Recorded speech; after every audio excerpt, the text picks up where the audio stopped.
Easter has pagan roots. And I say, you're exactly correct, because you understand that when Christianity began to grow around the world, as it grew, it began to override pagan traditions that were already existent in certain lands. And so in the 8th century, when Christianity began to breed around Britain, Britain at the time celebrated the spring by celebrating their spring goddess by the name of Eostre, E-O-S-T-R-E.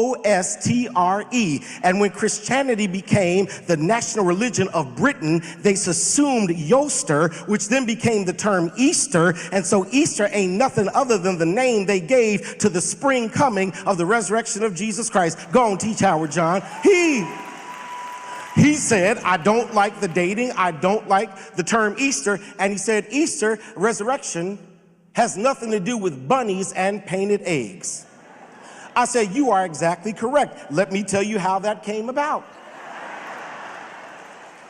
Because in the 17th century, there was a resurgence in Germany around the emphasis of childhood and the emphasis of young living. And they wanted to celebrate children not only at Christmas, but also in the spring. And in the spring, the animal of spring in Germany was a wild hare, otherwise known as a bunny. And they then began to paint eggs and give them to good children, the same way good children got gifts on Christmas. And when these Germans settled in Pennsylvania, in the 17th century in the United States of America, they brought the traditions with them of the bunny and the painted egg, and that's how eggs and bunnies got attached to Easter.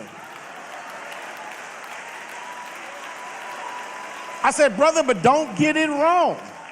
The day we celebrate today ain't got nothing to do with where the sun is in the sky. It has nothing to do with any bunny or egg. It ain't got nothing to do with a pagan goddess. It ain't got nothing to do with any of that. We gather here because there are 3 words that put joy in our heart and clapping in our hands. And those are the words, He is risen.